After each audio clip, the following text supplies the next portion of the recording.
Ladies and gentlemen, it's not every day that we get to see the world champion of chess, arguably the greatest player ever, play absolutely garbage openings, particularly in serious events. Yes, occasionally he has a little bit to drink of the alcohol variety, and then proceeds to play speed chess games on the internet, but this was not one of those moments.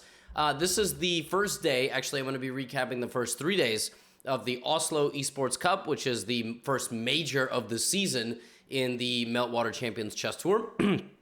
And yeah, Magnus played just a garbage opening. And that's going to be the first game that I cover. We're going to look at other games as well. We're going to have a great time. I hope you enjoy.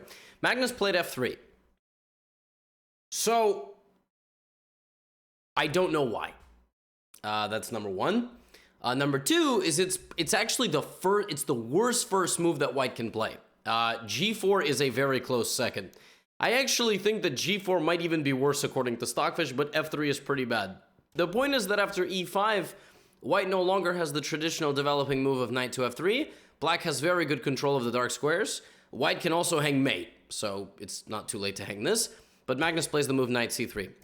One time Magnus played this in an online game and then proceeded to lose. That was like a 15-minute rapid game. And before I go any further, I realized I wanted to talk a little bit about the format. The format of the Oslo Esports Cup is 8 players, and they all play each other head-to-head in a match. And every match is $7,500 of prizes. So they just play a head-to-head. They don't there's no round robin. Just every day you play a new person over the course of the event. So anyway, this was from day one, and Magnus is playing Jan Krzysztof Duda, the Polish player. And Magnus plays like this. So he kind of chickens out, and it's now the position is sort of like you started the game with E4. And then in this position, instead of playing the Vienna Gambit, you mouse slipped F3. So this is actually what we have on the board now. Bishop C5, right? So Duda has an option. His options are put the knight in the middle, put the bishop in the middle, slap Magnus across the face, because they're all playing live. This is actually why it's called an esports cup. They're live. They're not playing live. They're playing on computers, but they're playing it like an esports style. So cool event. So Duda probably should have reached across and tried to slap Magnus, but instead he proceeded to play bishop c5, and now Magnus chases the bishop. So it's kind of a funny situation here. You think Magnus's position is just utter garbage and nonsense, but he does have some little tricks. I really wonder what he would have done after knight c6. You can't really play okay, bishop b5 is an idiotic move because you're not going to take the knight. So Magnus chases the bishop, and Duda's like, no, you can't have my bishop. Now, what's funny is that this position has never been reached before, probably because it's completely moronic and looks like two 500s are playing it. I'm not trying to be ableist, but I'm kind of being ableist in the sense that these guys are like five and a half times higher than that rating, if not more, almost 6 times higher than that rating. So, yeah, D4. And now Magnus kind of takes the initiative a little bit. After E takes D4, he does not take with the queen. He instead chooses to attack Duda's knight. Duda moves the knight to the middle, and now moves the knight forward aggressively once again, attacking the pawn on c2. Magnus has to defend it. What's funny is that Stockfish already thinks that after simple queen f2, white is no longer even worse. And I would trust Stockfish because it's rated 3,617. Again, I'm not being ableist, all right? But in simply chess terms, I kind of trust the thing that's 3617. No disrespect to Magnus or Duda, but so what should Duda have done instead? Apparently knight g8, and then if queen takes d4, at least he has a target. But yeah, I mean that's kind of hard to play. Anyway, so we have queen f2. He kicks out the knight back to c6. He takes, and a couple moves later, both sides castle queenside. At this point, I would already argue that white is on the verge of simply being better. So Magnus begins the game with f3, completely no respect for his opponent. And might even have a better position. Like, if black plays a lazy developing move, white will just play here and here. Or, like Stockfish, bishop back to d2, and then put the knight on f4, and then g4, h4, h5. So, but Duda plays b5, and b4. He's not letting Magnus settle. He's immediately launching the counterattacking operations, and play explodes here, so he gives up the bishop. The pawn on a3 is taken, and black has pretty decent development. But Magnus Carlsen has, he doesn't need development. He needs to be Magnus Carlsen, which, yeah, that's kind of not really a skill set any of us have in our toolbox. Yeah, I mean, and the position has sort of calmed down a little bit. We're going to have some pawns fly off the board here. Still, white's position looks a little bit powerful here on the G file, right? Knight on G6 and pawn over there. And, I mean, if anybody's playing for an advantage, I would say it's probably Magnus with moves like F4 to try to play F5, but we do have a queen trade. So let's not forget that with no queens on the board, you're really not going to be attacking many people.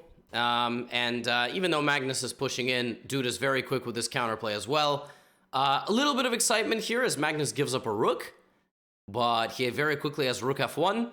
And now if Duda were to move back to E4, he would simply lose because you would take on F7, and then for good measure, you would promote a rook for maximum disrespect.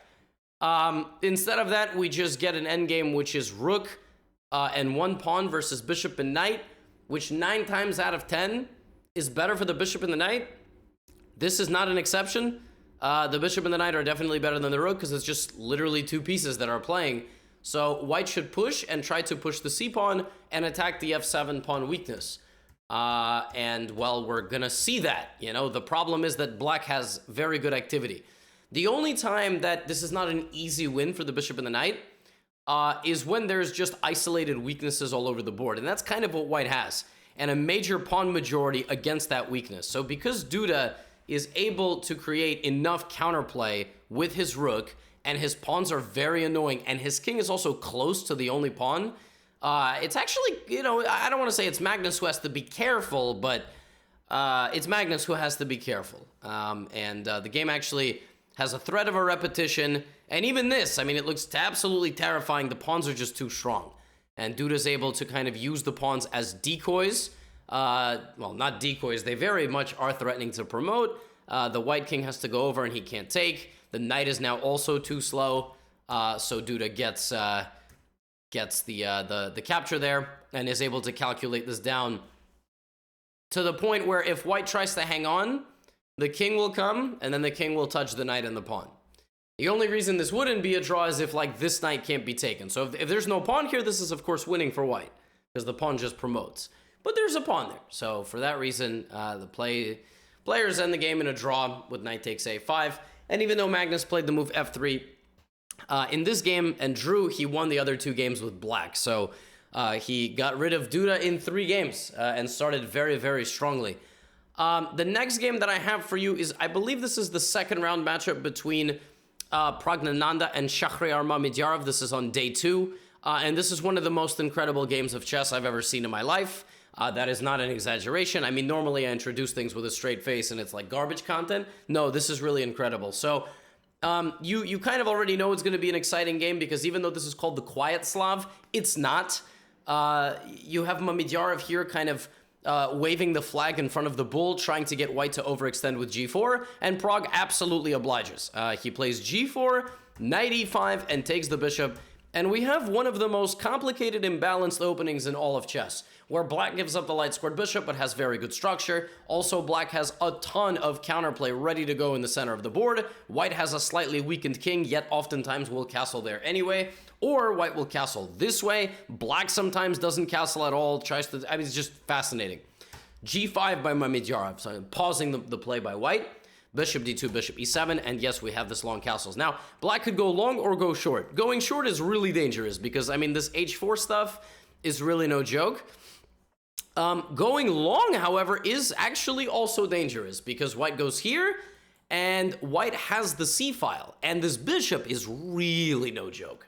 That bishop is, you're going to open up that whole side of the board. For example, this is already almost borderline loss for black. Like, black just simply has no play at all. So Mamedyarov plays knight b6, takes, king b1, and decides, I'm not even going to castle. I'm going to ride my knight into the c4 square, and it's up to Pragg to figure out what he's going to do. And then here he follows it up with a real haymaker, which is just an unbelievable move. He plays b5. So he sacrifices a full pawn with either a tempo on his king or a tempo on his queen. The point is that he's going to play queen a5 and very quickly castle, which is actually now good, play a rook to b8 and then attack. If you take with the queen check, he's just going to go king f8 or knight d7 and then rook b8, and what have you even done? In fact, there's a crazy threat here, by the way. Knight a3. Look at this incredible move. B8, rook B8. Oh my god, you're losing your queen. So, yeah, B5 is exceptional. And Prague responds with F4. So he decides to explode the board himself. Now, F4 is not supported by the engine, but frankly speaking, nobody really is asking, you know? You know that meme? Nobody asked? Can't find a single person that asked. I don't think Lucy and Benji were received any sort of questions, and they're downstairs. So nobody asked. Nobody was asked in this house about what Stockfish thinks. B4, knight back to E2, and right here, you know, it's not so clear where the black attack is on the queen side. So he takes. Prague plays knight F4, and Mamedyarov replaces his g-pawn with another g-pawn. So this is sort of the benefit of the black position. He has two g-pawns, right?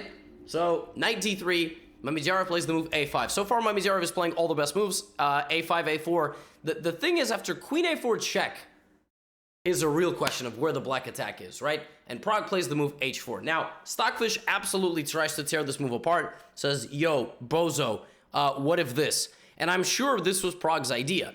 Stockfish really hates it. I don't really know why. I mean, H4 really just seems like the only option. But H4 was sufficiently confusing. Maybe not G5. Maybe Prague wanted to play Rook F1, which is something that he did later in this game. H4 sufficiently confused Mamedyarov, who promptly played the move knight takes G4, and took the other pawn and wanted to go to E3. Prague now takes on G5. The rooks see each other. So King G7. All right, we have the rook defending the rook, and here Prague played just a savage move.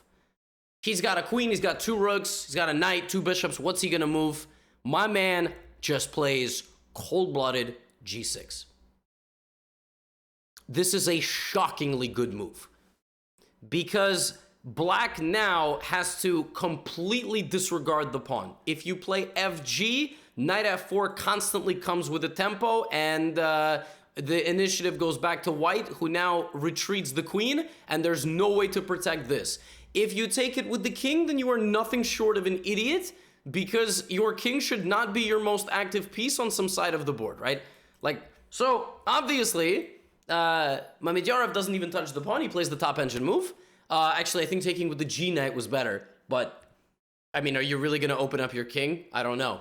So knight E3. Prague now plays G takes F7. Leaves this rook completely hanging. Just hanging rook. The reason you cannot take this is because the queen comes back with tempo. And even though black can get back and defend, black can only defend temporarily. So Prague correctly evaluates that this extremely powerful knight must enter the territory and take the rook because it's worth too much. So after GF7, Shock's like, all right, I'm going to grab this bishop instead. Here's the problem. It's time for lunch, and Prague likes shish kebabs. Those knights are like the meat and then the peppers in between. You know, a nice Mediterranean meal, you know? A little bit of Adana kebab. I mean, it's game over. You just cannot defend everything here. You know, he tries, but dynamite strikes with bishop f4. That's just a clean fork. You can take it, but I'm coming to take the knight, and my knight goes to e5. And I mean, you know, Prague is a move away from mate. Queen c2, king a1, queen b2. But his defensive queen protects this and is a constant threat to come back. And you better believe it did, because it got back to b3 and it's going the other way. And there's an amazing move here. As the queen is hanging, there are no more checks to the black king, right? Rook b2 is on the way, and Prague finishes the game. You can pause if you'd like to find it. Quick. Come back to the tab and pause. I know you guys like to watch me in the other tab.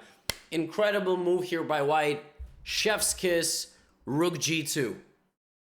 My man Prague gave you the steak. Man, I'm talking a lot about food. Maybe I'm hungry. Gave you the steak out in front of you, right? And then went full Salt Bay on it. I mean, full Salt Bay. All right? Maybe not the best reference. Prague is from India. They don't eat steak. But the point is, he played a very beautiful and flashy move. What is the most common meat, actually, in India? Oh, I guess a lot of people are vegetarian. Is it lamb? Is it chicken? I don't know. Anyway, Prague absolutely... By the way, if you're confused about the move rook g2, let's talk about this. So, rook takes b3, rook takes h2. That's the point. The point is that the pawn and the knight, this, right? Incredible. Just unbelievable. And if you take, That's why the queen arrived. Because the queen was going to h3 the whole time, and then you're going to take with check, and it's the same. Rook back to g2, my man Prague plays. Unbelievable stuff. Unbelievable stuff. Sprinkling. And then there we go. Beautiful win by him. Next thing I have to show you is probably one of the most savage opening ideas I have basically ever seen in my life. Yeah. I mean, it's... yeah, well, I don't want to spoil it. e4. I think this is also from day 2. So c5, knight f3, e6, d4, takes, a6, and c4. So this is the Marazzi, like a Marazzi style, or like I always forget how to say it. Marazzi, I'm gonna call it that. And it's generally played against the Khan Sicilian. Eric Hansen here plays the move b6 to try to play the move bishop to b7. By the way, I've obviously made an effort to try to feature as many names as possible in the recaps. There are 8 players, so I'm going to try to feature everybody. Only one person is excluded from today, and that's because there was a lot of really exciting games. He will be in the next one. So bishop e2, bishop b7. So normal stuff here. White is developing. He's going to play rook to c1, which is exactly what he does here. And now, you know, what is White going to do? Well, he's going to obviously play queen d2, castle his king, and decide what to do in the middle. Black has a very flexible structure, kind of something I like to, not what I like to call, but it's sort of known as the hedgehog. It's when Black has all the pawns on the 6th rank, very flexible and interesting structure. And Jordan Van Forest here plays king to d2. Now, king to d2 looks like a mouse slip because it looks like you went like this and then accidentally like... So for the next 3 moves, he then proceeds to play king c2 and king to b1. My man, in the middle of a game, manually walked his king over 3 moves to the queen side. Okay. Black plays knight e5, and the game goes on.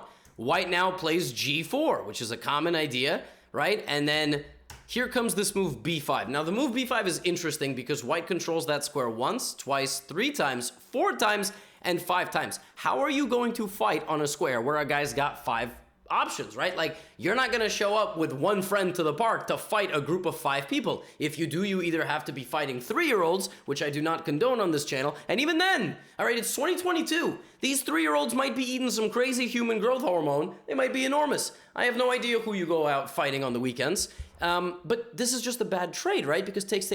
You just... But here's the thing. Hansen now plays d5, and the board just gets real spicy. And everything is under attack.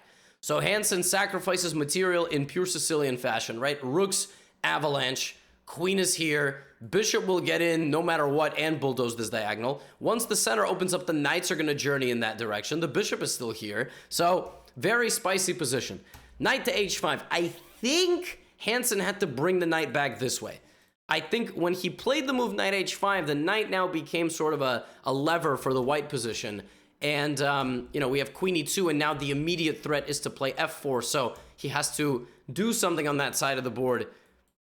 He ends up playing bishop g5 so that the move f4 will obviously, the knight will be saved, but now, even though Jordan is giving the g-pawn, he has a very clear attack. Whereas if this knight had gone that way or that way, it would have not been here, right? So, now... let's pause and evaluate what happened to the black position. The 2 knights are now no longer serving an offensive purpose. They are serving a defensive purpose. This bishop is trash, and the rooks, while they are strong, no longer have as much of a role in the game. So if we go back a couple of moves, if Eric here had gone, for example, knight to e8, right, with the idea of knight c7, maybe knight d6, and e takes d5, now he apparently already is ready to sacrifice on a3. So just that notion of bringing the knight in the right direction, if White tries to play ba3, White just gets rolled. Like, absolutely rolled. The knight is hanging. If you try to play a move like bishop d2, queen a5, and at some point, you best believe knight d6 is coming, right? So these knights are gonna, you know, team up, and then these knights are in your face, and it's real bad. So g5 was the wrong direction, and it allowed Jordan to take over, who now just has to go like, wait a minute, I don't even have to mate him, because look at this. I just literally, if you clear the board, I got 2 passed pawns. So these players are constantly evaluating when's a good moment to go to the endgame. So look at this. He chases the rook away because Hansen can't trade rooks, but because he's chasing the rook away, that's it. I mean, he doesn't need to checkmate him. So Jordan now is going to spend the rest of the game. He gets the queens off, right? The g5 gets that. All right, now he's a pawn up with the pawns on the queen side, and Hansen does his best. But his best is not good enough in this case because a guy's got a lot of pawns. And even if he loses one, which probably he shouldn't have done, by the way, like probably, I don't know if there was a way to not, like, he could have gone a5 here. But he must have thought that, you know, but I think he might have missed this.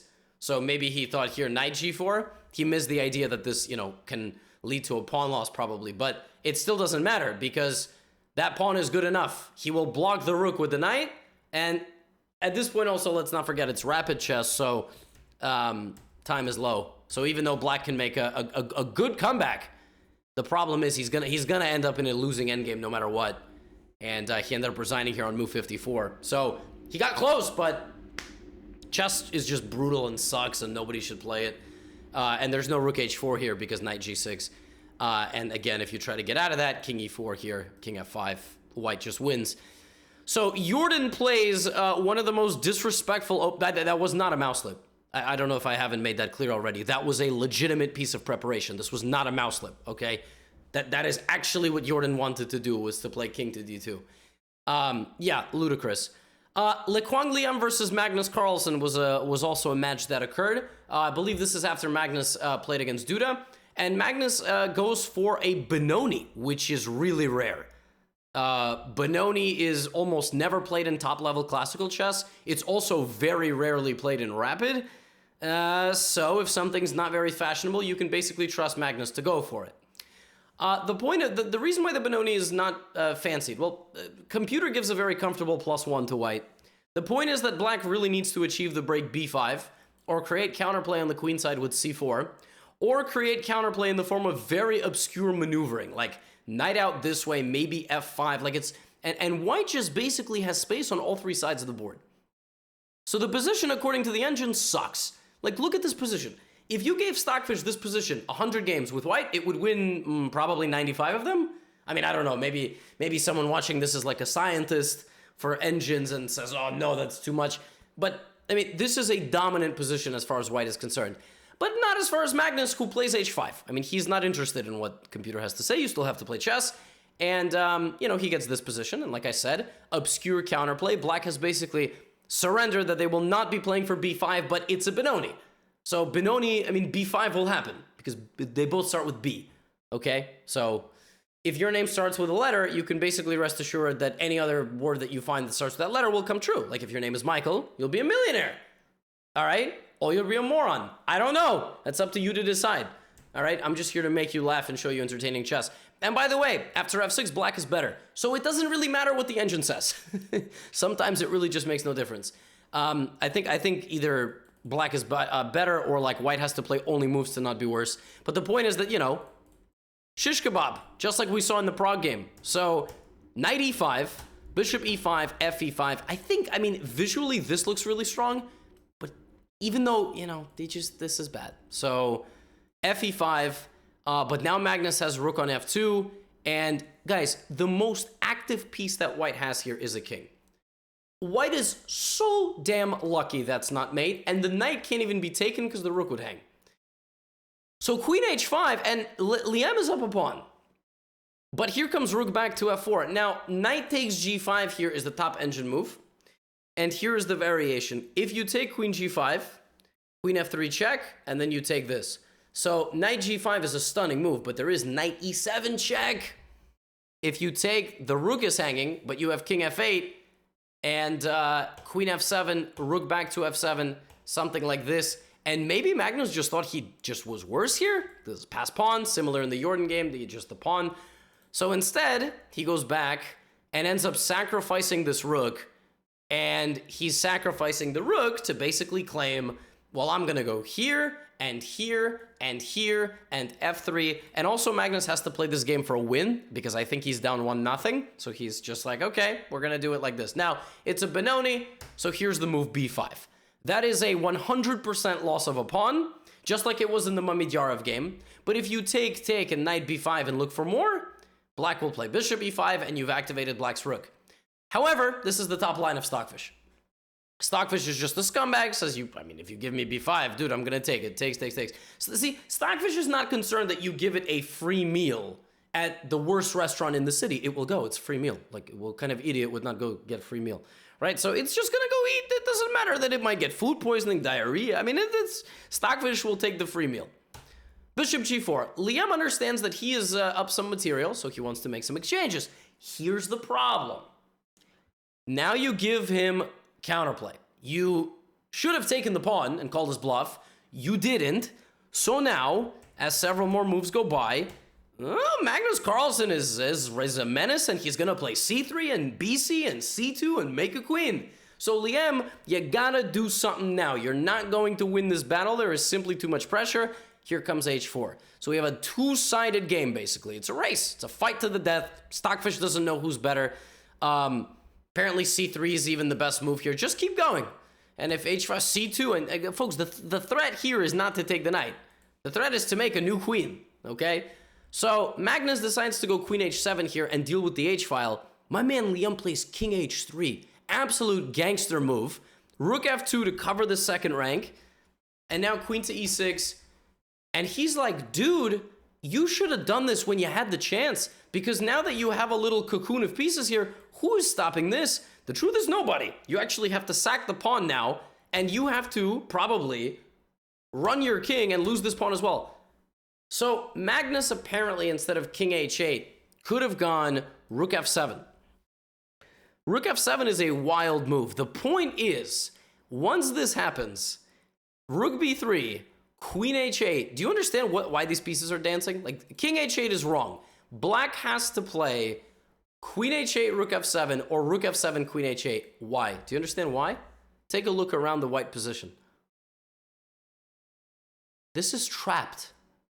The rook and the queen remove the last. This is one of the most insane things I've ever seen. And it's a draw. You force a draw. I mean, the white queen has like, there's nothing that can be done. You actually could sack the queen if you want. This is another Stockfish line. But it's idiotic. Because the queen also gets active, and then there's this and this. I mean, yeah, you can't do that. But Magnus is only human and actually tries to create counterplay like this, but Liam is defending everything. And rook b8, forcing a trade of rooks, and Liam beats Magnus. Liam beats Magnus. Yeah. So my man actually beat Magnus in a head-to-head match. No tie breaks, nothing. Just beat him straight up. Which takes me to a little standings report. After 3 days of action, the man who is actually winning the entire thing is Pragnananda Ramesh Babu. Yeah. Prague has defeated in head-to-head matches Jordan Van Forest, Shahryar Mamidyarov in the game that I showed you, and Liam. He defeated Liam actually in day 3. He has 9 out of 9. He has not required tie breaks a single time. He hasn't played Magnus. He will. And that's going to be, that's going to be incredible, and we're going to see what happens. But my man Prague is undefeated so far in matches. Magnus Carlsen obviously is up there. Anish Giri is doing quite well. But Prague is in first place. And there's a bunch of people tied in second. There's a link in the description if you want to go check out the tournament. This concludes days 1 through 3. Yeah, Magnus begins with f3, ends up winning that match, but Liam proves too strong. Prague ends up beating Liam, so I mean, the wonder kid from India is just absolutely ravaging the tournament. Let me know if you want to continue with the recaps every single day. And that means that, by the way, if Prague has won every single match, that means that he has won $22,500 in like 3 days. Damn. That is a lot of money. Good for him. Very proud. So all the best to him for the rest of the event. All the best to all the players. Hopefully more exciting chess. We will get an Anish Giri game in here. We didn't have him today. Peace out. I'll see you tomorrow. Get out of here.